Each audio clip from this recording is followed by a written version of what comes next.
Hello, this is Adam and Lindy here with another unboxing. Let's see what we got today.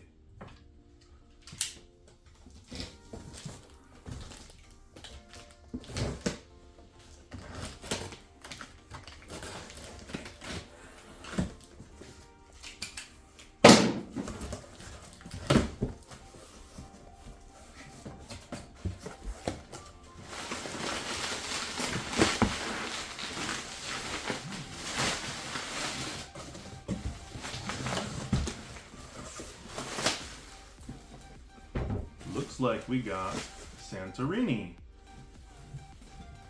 This is a Kickstarter for the Pantheon Collector Edition. It also includes Santorini Riddle of the Sphinx, a single player version of the game.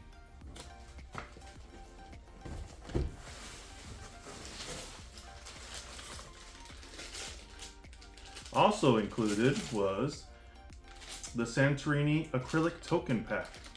These are some high quality tokens used to replace the base game tokens. They have a good weight to them.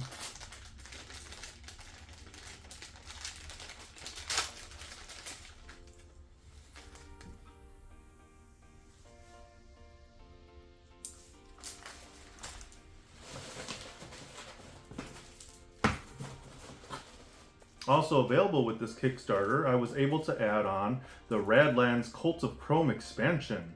And looks like I even got a promo pack for this. Radlands, another really good game by I guess the same manufacturer. And we'll be seeing how this plays a little bit later. And that's all for that. Let's see what we got in the box.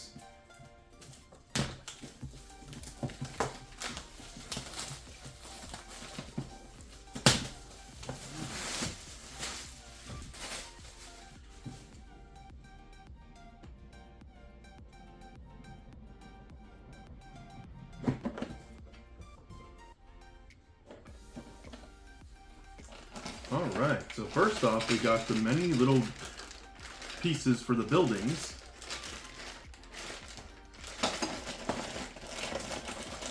And the little domes that go on top of those. Ooh, this appears to be the deck for Pantheon, for the Pantheon Collector's Edition. You got your Greek gods. This one is a Hiding in the Underworld pack. This one is called Soaring Over Olympus. It appears to be Greek monsters. This one's called Tides of Poseidon. Seems to be a Poseidon themed pack. This one is Seasons of Chaos, with aptly Pandora being at the top of it. And looks like a screen of some sort.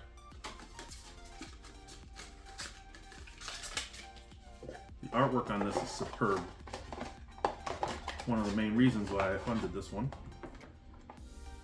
Though I wasn't able to play the original Santorini, we have played Santorini New York and loved it. So this was a no-brainer for us.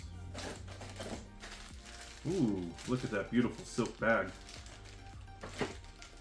Different images on the front and back. Let's see what we got in here. Ooh, so these are the miniatures for the game.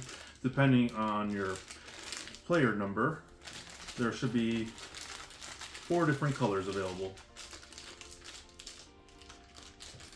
There's even this goat's head miniature that's golden. Kind of stands out amongst the rest. Not sure what that's about. I'll have to read the instructions a little deeper. But let's just take a few out just to show. We got the blue token.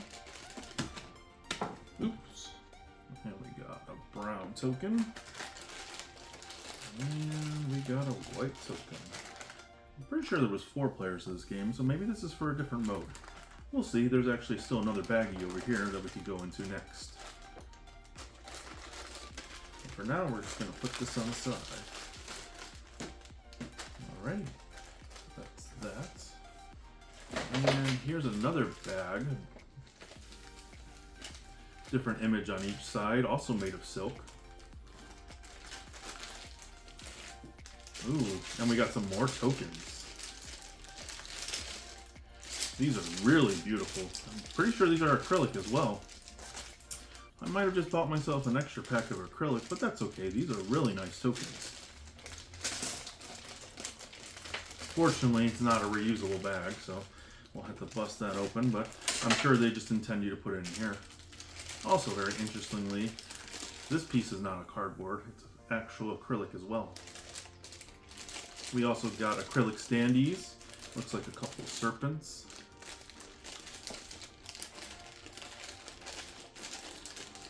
Not quite sure what everything's for, but it's definitely a step up from Santorini, New York. Still eager to try it out though. Alright. Oh, and here is the base for the board. So this Santorini had a few nice little gimmicks. So here are the trays for each of the pieces to build up your little cities. Plenty of packaging protection there. Here's the actual game board that will sit on top. Looks like it has some plastic elements, but its base is cardboard, so not too bad. But this here is one of the most interesting parts of it. So for the Kickstarter, we had the option to upgrade to a spin table version of the game. This allows players to rotate the board as needed. It's set like that. That, and then like that. And then players will just place their pieces down, move their characters around, and whatnot, without having to rotate themselves around the board. Very, very nice gimmick, which is one of the main reasons why I was very interested in this version of the game. I had to make this quick little add-on. Beneath the turntable was actually two more pieces that I didn't notice before. This is actually the base. I believe it's the original base if you don't use the turntable. And of course, most importantly, the instructions. Two little important pieces of information definitely shouldn't be left out of the video. We also got a little promo from Roxley.com. Looks like with a few offers and a coupon off Dice Throne. How nice of them.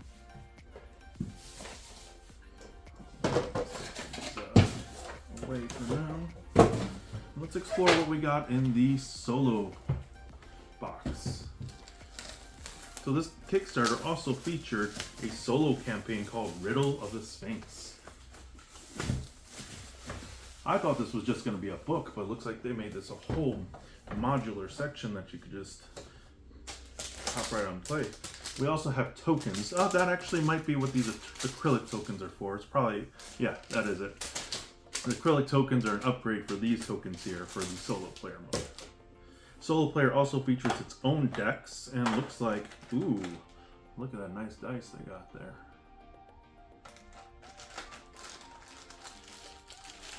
Looks like we got a few more tokens there and some bridges. Underneath the bridges, I do also spot a few more cards.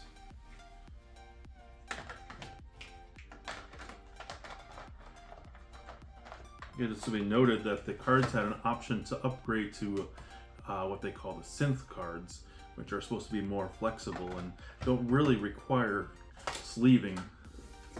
So this is the solo player mode. You're going to be able to flip the book open and play off the book itself as your map instead of the board over here, which is really nice. If you're looking for a solo game to just play, and you can just flip through the book and play whichever adventure you want. And there will be cards corresponding with that to help guide you through that adventure. And that's Santorini Riddle of the Sphinx, and this is Santorini Pantheon Collector's Edition. Like I said, I highly recommend if you liked the original Santorini, or if you liked, like me, Santorini, New York, to give this a look, and maybe this will be your next favorite. Till then, thank you for watching.